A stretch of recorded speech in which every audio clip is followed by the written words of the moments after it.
Hi, and welcome to the Digital Digging YouTube channel. In this video we're continuing our look at what patch 1.3 of War Thunder will bring us, focusing on the Japanese aviation tech tree. I must apologise for leaving Japan until last once again, but if it's any consolation, they're getting twice as many aircraft as the other nations received, even though 3 of them are a variation on a single theme.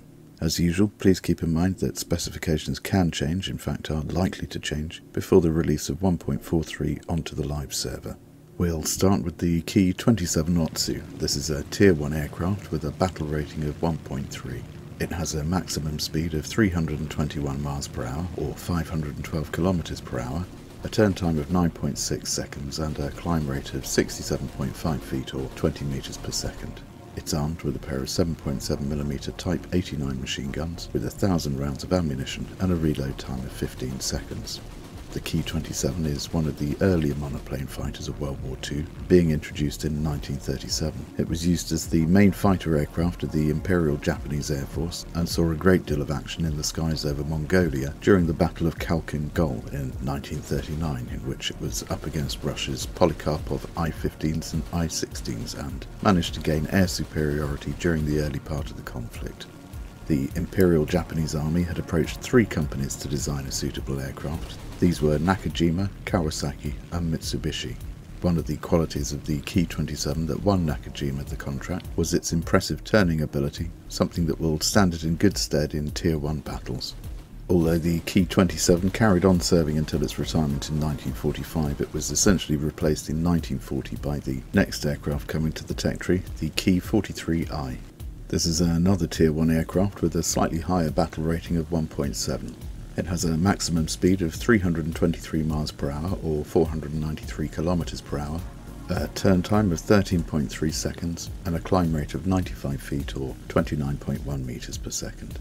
It's armed with one 12.7mm HO-103 machine gun with 270 rounds and a reload time of 20 seconds, and one 7.7 Type 89 machine gun with 500 rounds and a reload time of 15 seconds. The Ki-43 Hayabusa, or Peregrine Falcon, was responsible for shooting down more Allied aircraft than any other Japanese fighter. Again, initially this aircraft enjoyed early air superiority, this time in the Pacific theatre of war, until the Allies arrived in larger numbers with better armed and armoured aircraft such as the P-38 Lightning, the Corsair and the Spitfire amongst others.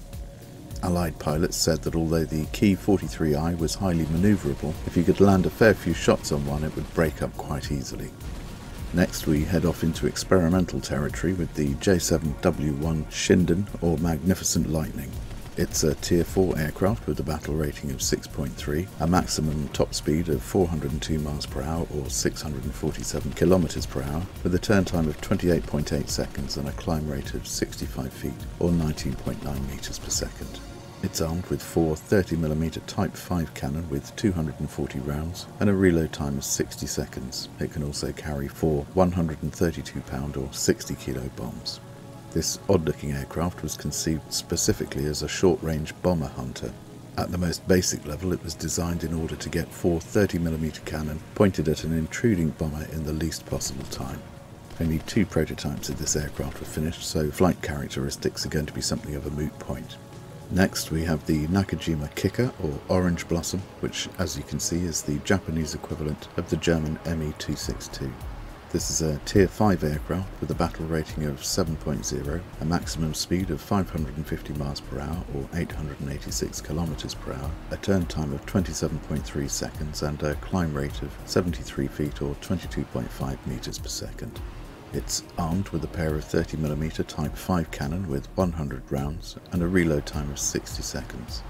It can also carry a single 1,763-pound or 800-kilo bomb. Like the J7W1, only 2 prototypes of this aircraft were completed, so again I'm sure the flight model will be a topic of debate.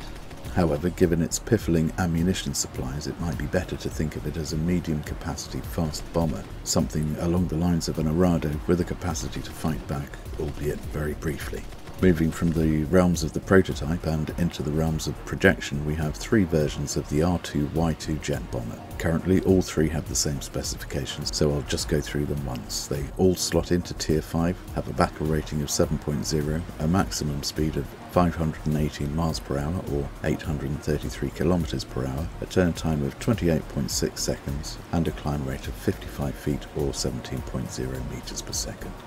They're armed with four 30mm Type 5 cannon with 600 rounds and a reload time of 60 seconds, and can carry a single 1,763 pound or 800 kilo bomb.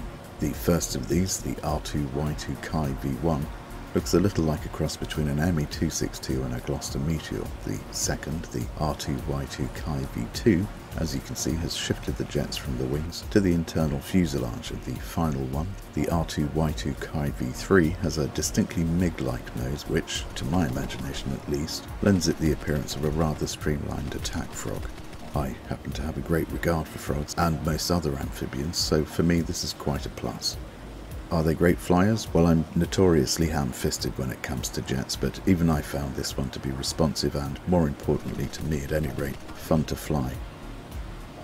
Finally, we have the B-17E, the Japanese premium bomber. The price for this aircraft has yet to be announced, so for the moment we'll stick to the basics. It's a Tier 4 bomber with a battle rating of 5.3, a maximum speed of 334 miles per hour or 538 kilometers per hour, a turn time of 34.4 seconds, and a climb rate of 40 feet or 12.2 meters per second. As with the American B-17E, it has three turrets containing two 12.7mm Browning machine guns each, plus 5 hatches or other assorted methods of poking a 12.7mm Browning machine gun out of an aeroplane, and a bomb load of up to 6,000 pounds or 2,721 kilos. I'm not really going to say much about this one, as we've either all flown them or been repeatedly chewed up by them. They're good, so get one if you can, or avoid approaching them from the rear if you can't. It's great to see the Japanese tech tree filling out a little, and as we've seen in the future of the tech tree video, there's plenty more on the way. Right, that's our lot for Japan for the meantime. If you enjoyed it, then please hit the like button, leave a comment, and if you haven't subscribed already, then here's an excellent opportunity to do so. Cheerio chaps, and I hope to see you next time. Bye bye.